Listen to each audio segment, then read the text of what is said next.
fact that it slowed my life down was a good thing, I think. But then I was in this accident, so any benefits I was getting from having a peaceful life for like an intermission of a peaceful life in a kind of complicated day-to-day kind of routine.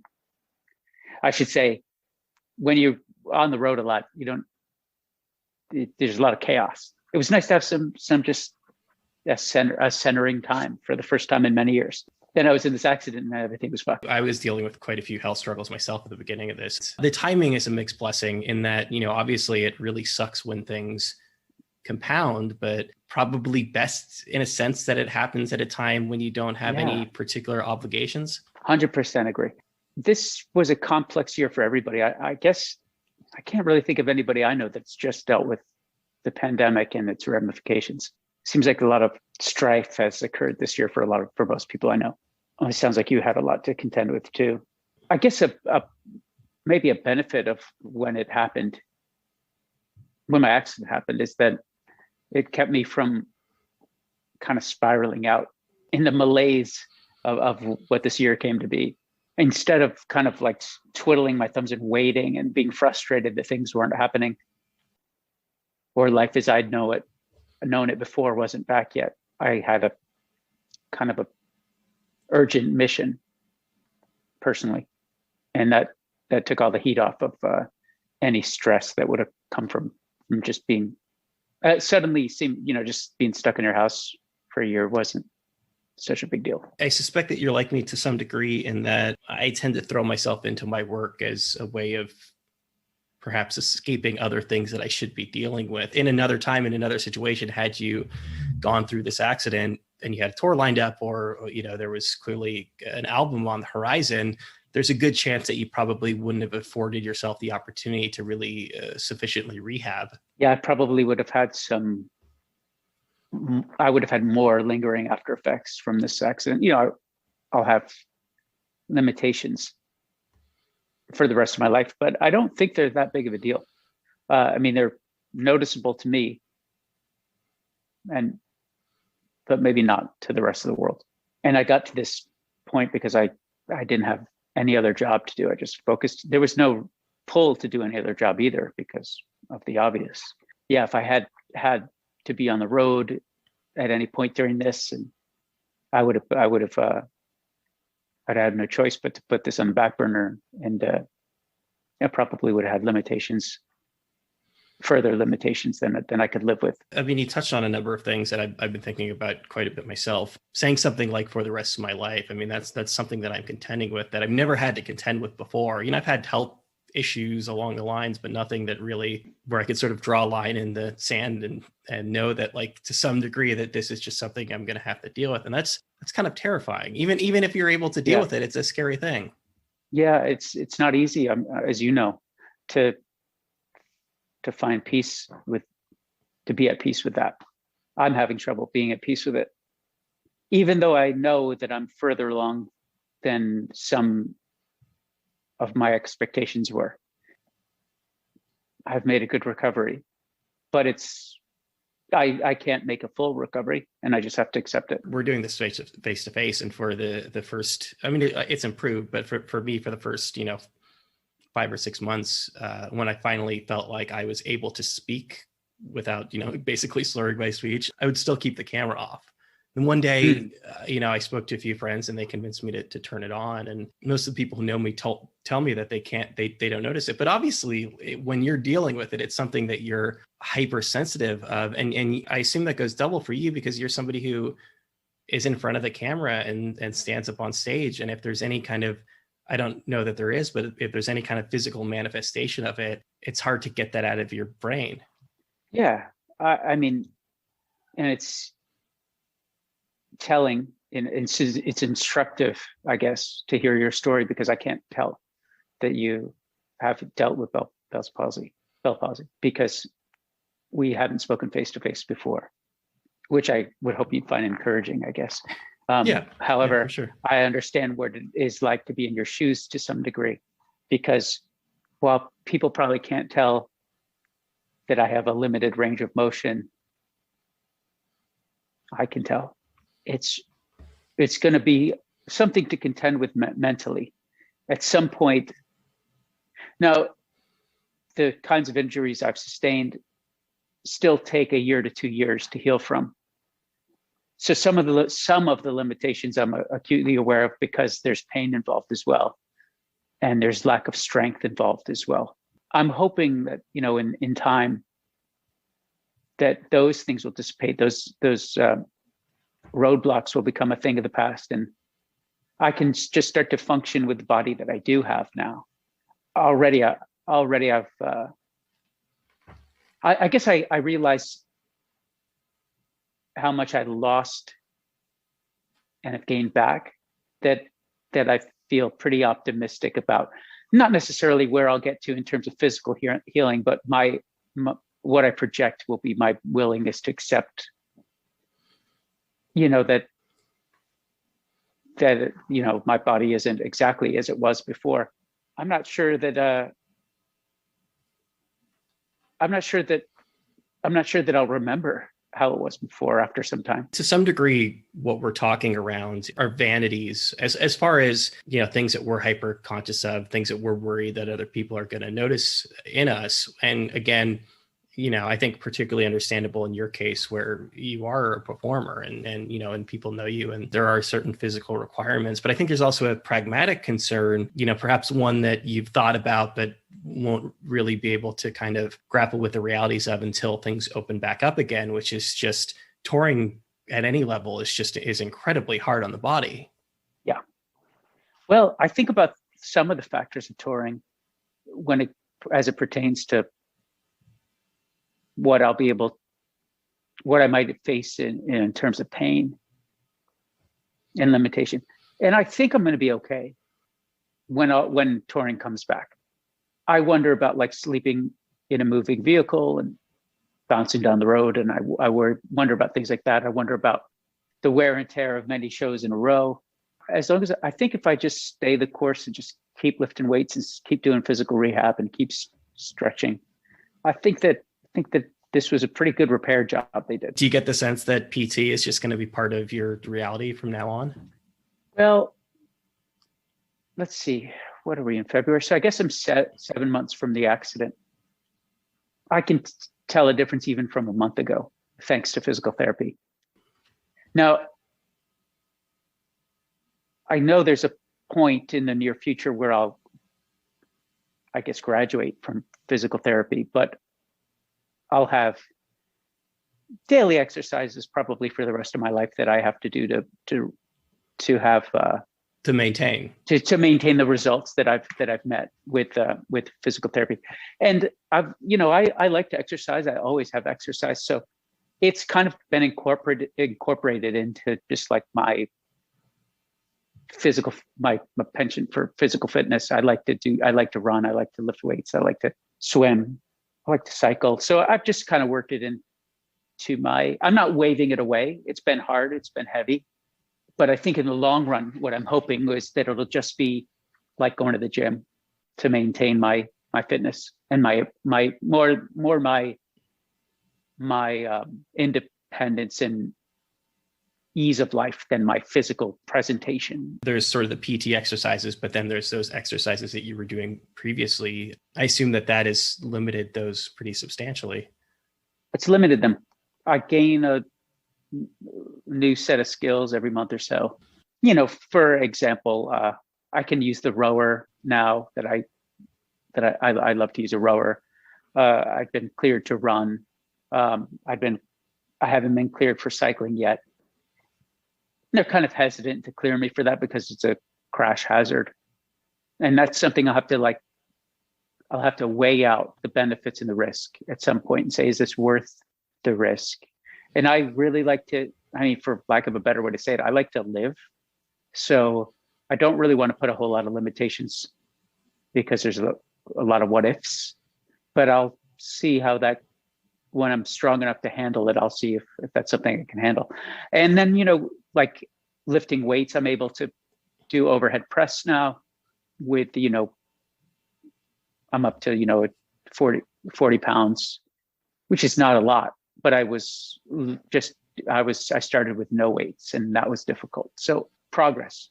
It's about making progress. Not to put too fine a point on it, but I mean, do you get the sense that having dealt with this, that you're taking fewer things for granted? I suppose I am. Yeah. I'll tell you specifically that when it comes to music, when it comes to being able to play music, play guitar specifically, I've had to work so hard to get that back that I'm deriving a different kind of joy out of it. I've always enjoyed just playing, just sitting with a guitar and playing a melody. But there's an extra level of joy that I'm pulling out of it now, that it's giving to me now. It's certain satisfaction. I thought I'd lost it, and I've earned it back. You thought you weren't going to be able to play music again? Well, among the other injuries, like the breaks and stuff I had, it was bilateral. It was both shoulders. I also severed the muscles in my biceps. I severed my biceps and my deltoids. So they had to be resewn and redraped and resewn. So they don't go quite in the same direction they used to. And they were extremely weak. I mean, excessively weak. So, I mean, even to the point where I could not bend my own arm, let alone a weight or something like that, or pencil even. And when I got strength back, fine motor skills seemed like they weren't coming back very easily. I don't know if they would have. I front burnered it in terms of my effort. So if they may have just come back, it may have, I can't tell you that it would or wouldn't have, because I went the route of digging in pretty hard. But in that period where I really didn't have the ability to control my arms, and then when I pick up the guitar, I would try to will the chord voicing or the fingering or what have you, and it just wouldn't happen. That was a bummer. I think it's putting it lightly. Yeah. I spoke to Steve Lukather on Wednesday, the guitar player of Toto. He's well into his 60s, 70s, and he described the process of finding new methods to learn how to play, just because it happens to us all, right? It happens over time. And certainly there are stories of, I think Django Reinhardt is probably a good example. Do you know about that, about how he developed his style? He got into an accident and the fingers were sort of in it. And Les Paul had a similar thing where he broke his arm and he had it set in such a way that he could strum. Yeah, specifically had it set to play. But I think Django Reinhardt, because he had to reteach himself how to play guitar, essentially came up with a different method. Earl Scruggs, I think, might be the same. There's a bluegrass player that's a similar story. But do you feel that you are relearning to play and having to kind of not start from scratch, but just develop a different method? Yeah. So there's things I didn't like about my playing, or moreover, ways of playing I wish I could obtain, a skill set or skill level that I was reaching for. And I started taking lessons when I didn't take lessons before. I took a lesson here or there, but I've never taken guitar lessons in a focused way. And part of the recovery was that I had to start taking guitar lessons and be taught how to play guitar again. As I reach, the level of player that I was before, I realized how much further I could take this and how much I'm learning, both cerebrally and physically. And the possibilities sort of seem endless now to me in terms of how to improve, like even just simple things like my tone. Playing an acoustic guitar live is a strange that people don't really think about this too often. It's a beautiful sound on a record because you've got usually a good microphone with one goal, just to pick up all that wood and resonance. A microphone in a live setting also will pick up the audience and your vocal, and you can't move around. So, you use it to DI, and that's like the worst sound for acoustic guitar. So I'm, like that's a simple thing too, like recognizing how, like if that's the impediment of the tone, how can I just like work with that and find a way? And so I've like spent more time than ever like using finger picking with that, and finding ways to do that without sacrificing sort of the urgency you get from a strumming pattern. So that's like a take that I never sat back and assessed. That's a take I have that I've obtained for the first time since I've sat back and assessed it and realized, oh, there's room. There's plenty of room to find a new way to express myself with this instrument. And even something as elemental as like tone, like finding a way to like, well, the pick combining a pick with a DI is about the worst sound you can think of. So lose the pick. Can't lose the DI. So what can I do? So, and then the study, with these teachers, I'm taking from four teachers right now. And it's an immense amount of information, but it's so fun, so much fun. I get to interact with them in a time where there's not a lot of human interaction. And 4 days a week, I have somebody to chat with and talk about this instrument that we both love. And then I have people I'm accountable to for. So they've given me an assignment and I've got to make sure I meet it and improve and have something to show for the time we're all putting into this. The pick example is really interesting because it's something that sounds like it's coming from an aesthetic place, from an oral place, from the way the sound of the pick hitting the strings, but you also have to actually develop a new style. You have to develop a new way of playing if you're getting rid of this tool that you've used for so long. Yeah. And a part of that is like a bit stifling, but a lot of it is really liberating. Like you mentioned Django Reinhardt with Django Reinhardt's, I wonder if he would have liked to have played differently. Because so many people have imitated the way he played. I mean, he invented a style of play that is oft imitated. And I wonder if he recognized that it was like a victory or if he felt like it was like something he still had to contend with, that he couldn't do it the other way. So I'm choosing to not feel like I had to contend with it. It's just something that's like an opportunity. I'm choosing, it's a choice, honestly, because it isn't great. It's not fun, but I'm just looking at it as like an opportunity. Plus, like we've been talking about, I can't go out and tour right now. Soon, I'm surely hoping it's soon, but soon by our new standards. To be like totally blunt about it, I think probably Django Reinhardt would trade that style for the full use of his hand. I would think so too. Obviously, he like that aspect of things is not something that he would have chosen, but in a sense, isn't all art the result of constraint? Yes, and it absolutely is. So therein lies an opportunity for me to do some rewarding work going forward.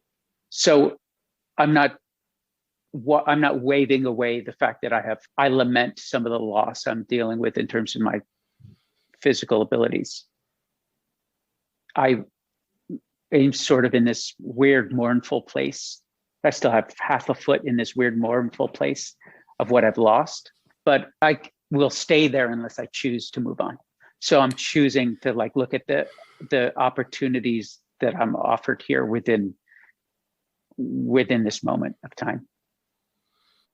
And that's like when I say I'm choosing, it's not like, that's not I'm not at the end of a result of that choice. It is like a constant thing for me right now to keep choosing that, which is, I guess eventually that just becomes like a habit.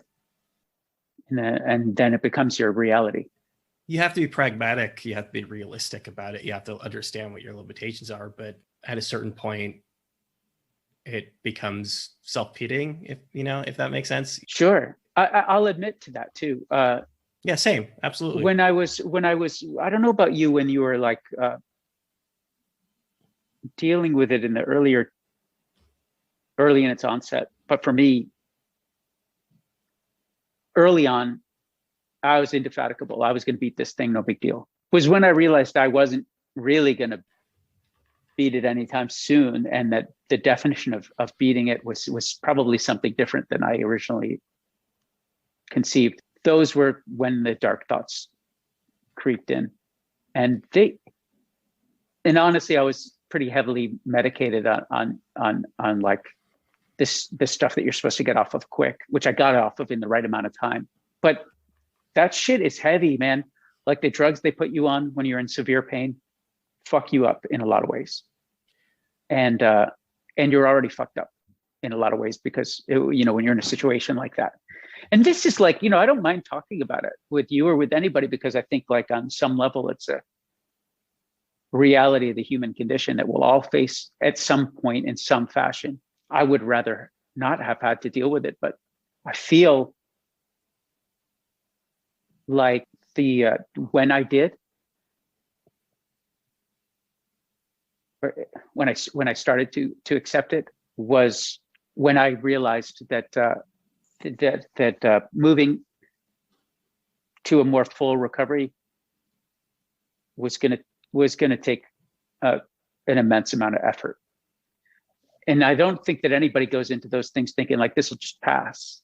I think there's a point that you have to accept like the effort will be a lot longer than you would surely expect. And that's once I was okay with that and understanding like this was hard for me, but understanding that I don't get to define the timeline here. I was much more accepting of the situation. And honestly, like it hasn't been the worst life experience. It sucks. It really sucks. And it could have been much worse. It really could have been worse. I think all the time about the fact that just the accident alone, if I hadn't been wearing all the gear that I wore regularly, I probably would have been much worse off, to put it mildly. And also I think about the fact that I'm fortunate enough to live next, near Vanderbilt Hospital, which is a medical staff with huge renown. I basically was lucky in more ways than I was unlucky. And that's just a kind of a good way to get to a place of acceptance. I think you touched on something really interesting there when you were talking about the assumption that that of course you would get over this, or that you would, or get over this, perhaps an unrealistic timeline. I mean, certainly I can relate. And I think what it speaks to is that your entire life, older people with experience tell you things about life, and you kind of accept them about getting older, about valuing your health. And you can be the smartest person in the world, but at the end of the day, a lot of this stuff really doesn't sink in unless you have some experience with it. Pretty wild that you really truly have to learn these things for yourself. And it's a hard way. And even though like you can be like, that isn't to say that you're not listening when you're told these things. It's just sort of impossible to conceive. And I honestly didn't have like a fatalistic attitude before this accident. I almost my grandfather was a fantastic example to me, and he lived into his 90s while still swimming 50 laps a day, I think. And in doing so, he never seemed to get old. And he would always talk to me about how, you have to preserve your mind and body. And I listened. I've been, he was into fitness, and I've been into fitness my whole life with him. And then since his passing, I've been it's been just part of my daily life. Even though I implemented his like lesson, I didn't understand it until this moment in my life. Now I see his point. One of the things that comes up a lot is the role that creativity, the connection between creativity and depression, from the standpoint of, I know that when I am dealing with a lot, that when I am depressed, as I certainly was this time last year, it makes it difficult for me to even consume music, to listen to music. It affects my output. It affects my ability to be creative. And I think you can, given how things have compounded for you, you can probably speak to this even better than most. What role has music played for you, both in terms of consumption and production? I'll talk about consumption first. in relation, in the way that it relates to both, like, being pulled off the road, which was, which was unsettling and a bummer.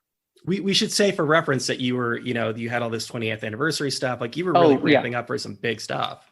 Yeah, and we were enjoying it too. It was there were bigger things to come in terms of the kinds of shows we were going to be putting together and tours we were putting together. But we were on this tour, the first tour of our 20th anniversary tour, and the first leg of it, and it was great. We were just having the time of our lives. I was enjoying touring in a way that, I've always enjoyed touring, and it was more than ever I was enjoying it. But I came home as COVID, set in, and the touring industry got shut down. And I thought for a minute that I wouldn't be able to listen to music. I thought kind of like, this will be the first time in my life that music bums me out, because I can't go do it in the way that I feel I'm meant to do it.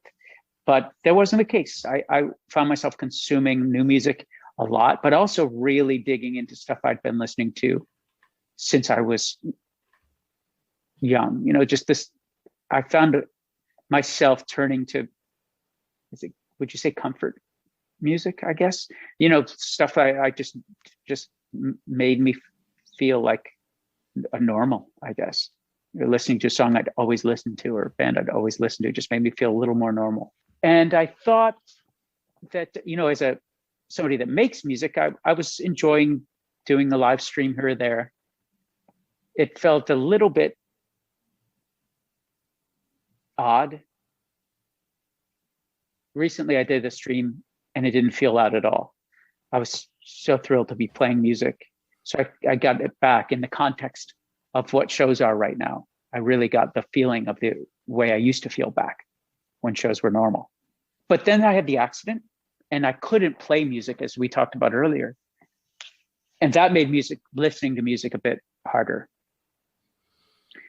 I found myself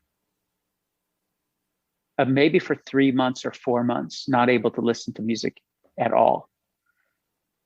It was just, for the first time in my life, music had been something that felt like it had been taken away from me, not just as a player, but as a source of joy of any kind. But once I started taking those lessons, I was able to listen to music too without feeling hopeless. And so now I think I'm on it's not right around the corner, but I'm feeling the pull to start writing again. You articulated something interesting there that I haven't heard a lot of people talk about. I'm a big music fan, but I'm not a musical person. So to me, the act of listening to music and making music aren't really connected, but it sounds like they're inextricable for you to such a degree that when you're unable to listen to music or to create music, that you don't feel comfortable listening to it. It's true that I all that same energy that is I guess generated from the inspiration I draw from listening to music is then transferable into writing music, vice versa. For example, the way it works the other way is, the other direction is, maybe I'll write a song and it'll have some interesting modal quality or something like that, and then without even realizing it, I'll be searching for that in songs that I listen to. And then when I find it, I don't identify it right away, but I find that I'm kind of obsessed with the song. And then it'll click as to why. And it'll give me a deeper understanding of my own song. And so they are, I think you said, inexorably linked. That's a really good way to put it. They just share the same space to me. Do you find that when you were not confident in your playing, you were unable to write? I wasn't able to write. I've written a little bit now since, but when I was not able to write or play, I'm not sure which thing was stifling the other. I'm really not sure. because I can play now, but I'm so focused on how to approach the instrument right now that I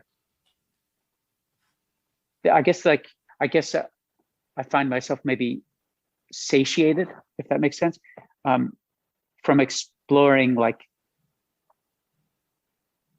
just even if it's just the mechanics of the thing I'm playing right now. It's usually like that elusive moment happens in between learning and mastery.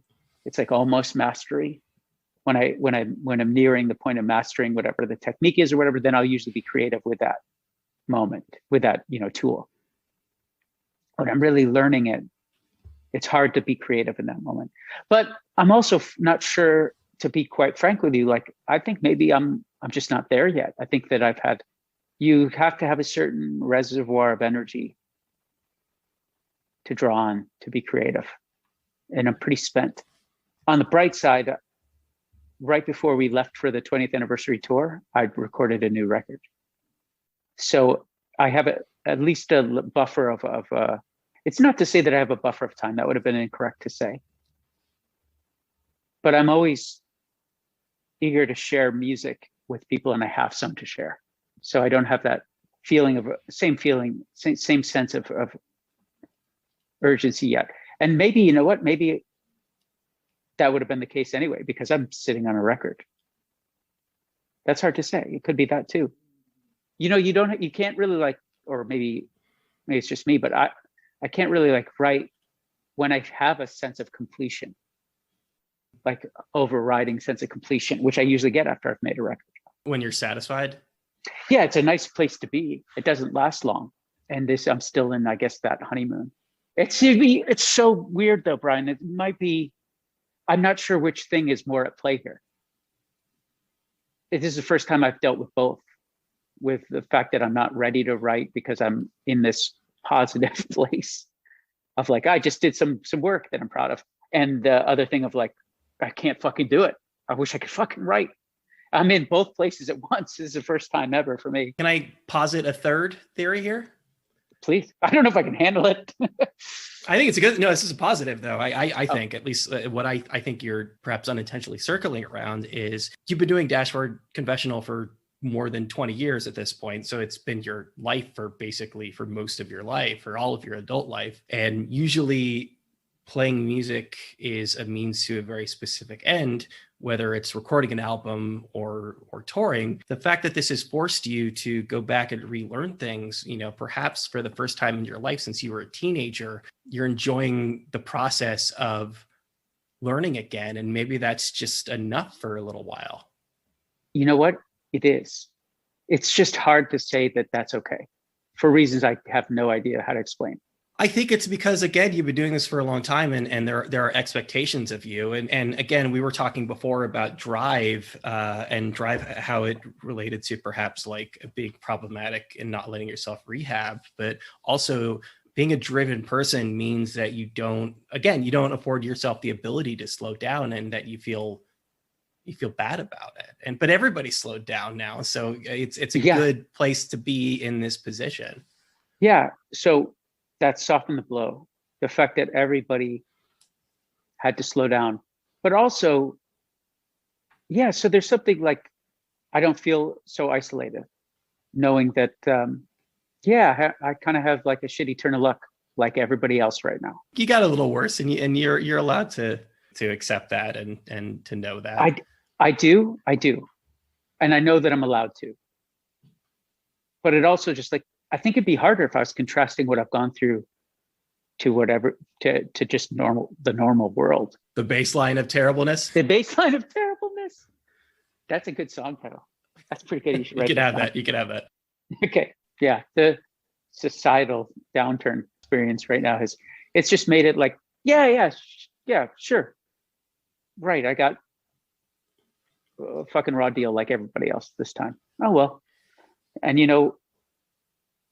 maybe that's just some game I play in my mind to get me over to the weight bench, but it's work. I get that from the standpoint of one of my first thoughts in dealing with my own issues was like, well, nobody wants to hear this now. For me, it was the end of March, early April. I live in Queens, New York, which was like the epicenter of COVID for the entire world. And it was just like, does anyone really want to hear me complain about this when people are literally dying? I had a similar epiphany. Wasn't right away. I'd like to say it was earlier than it was. But all anybody really wants to hear when they ask how you are is fine. That's all. Like, that's just all the bandwidth people have right now. That's no fault. That's not a fault of other people. We're just spent. Everybody's spent. Well, that helped me, not wallow. Sometimes you just got to say you're fine until you're fine, until you start being fine. One of the things I talk to a lot of artists about is having to have distance between yourself and the subject matter as a writer. Oftentimes I'll find that for whatever reason, musicians especially, it can take 5 or 10 years before you feel like you really have the perspective required. Though I do think that we're going to come out of this with more COVID-19 and isolation songs than we can possibly handle. Yeah. As you're getting back into the process of figuring out how to write again, how is all of this going to manifest itself in the work? I don't know. I don't really want to write a COVID record. And I don't really want to write like a motorcycle accident record. I'd be foolish to think that the heaviness of this year won't become an inspiration of some kind. I mean, you don't strike me as somebody who's ever been afraid to be honest or earnest on record. Well, I don't mean to say I don't want to, that I wouldn't want to be earnest about this experience. Just I'm not that interested in this experience. And I'm not like, sometimes my songs that have been, even the ones that are sad or about going through hard things, I think I was recognizing that I had the power to get through them. I have a different way to process that in this experience. I mean, just getting through it is enough. Yeah. I mean, in the case of a breakup, for example, it's something that like you might not be over, but you're already beyond. It's happened. It's in the past. Yeah, it's a good way to put it. We know obviously that knock on wood, but we know that COVID is going to go away eventually, that the vaccines will be here, but the health struggle is something that will linger in some form or another. Mm-hmm. All this will be inspirational in some way. I just don't think I want to talk about it as a subject matter. I don't think maybe it'll happen. Speaking of songwriting and how it's really kind of linked to your ability to play music, it's a words and music question. Can the words exist outside of the music? Can you be, can you journal? Can you write down thoughts and ideas without necessarily having a song to go along with it? Rarely, and far less completely. I guess that I have periods, particularly it'll be something like I'll wake up at like 4 a.m. and just start writing free form. But most of those things are a seed that's planted to be used later, and I really explore when I have I often write with a guitar and a pencil at the same time. So I'm going back and forth from my sheet of paper to my guitar, to my sheet of paper, my guitar. And so they are linked up in I wouldn't say they're inexorable or anything like that, but the relationship's pretty potent. I can write without music. I can write, I can write without music, and I can write music without lyrics. But I feel like I get a more powerful result from both when I do them together. When the guitar went away, the notepad also went away? It did. I tried to force some journaling. I tried to force even just simple recording of like the experience, for example, of the accident and the recovery. All of it was amounted to what felt like busy work. There's a lot of power in putting the pencil down, like knowing that you should. So, I did have the pencil in hand because I was trying to be me, for I don't know, that's hard to define really, but it felt like me to do that. I felt like me when I had it, but it was to tantamount to going through the motions, I guess. There's power in putting a pencil down, but I don't know. Isn't there power in going through the motions too? Isn't there power in just kind of keeping that muscle warm? Yes. At the end of the day, it wasn't the largest stretch of time that you weren't creating stuff, though, and it was necessary for your own physical well-being. And it sounds like it's coming back to you. So I certainly wouldn't be concerned. The timing was okay. In other words, it didn't get to a place where I was stressed or worried about it, because I had just done a healthy bit of work with the new record I've made. That would have been a bit more than a bit stressful had I not done that. I probably would have worried a lot more about forcing songs to come out, which I've not had a lot of luck with. So I'm glad I didn't do that. I've never been so happy with the songs I've had to force out. Even though I can recognize them as well-crafted songs, they just hold less meaning to me, and thusly sort of kind of fall by the wayside. Would you say that, just taken as a whole, that you're in a pretty good place now? Yeah, I'm eager to move forward as a writer and as a musician and as a person. And I feel like I've got a ways to go in my recovery, but I feel like there may be some of the hardest stuff I've had to deal with yet in front of me, but the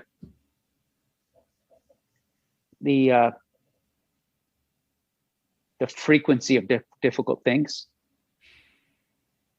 spreading out.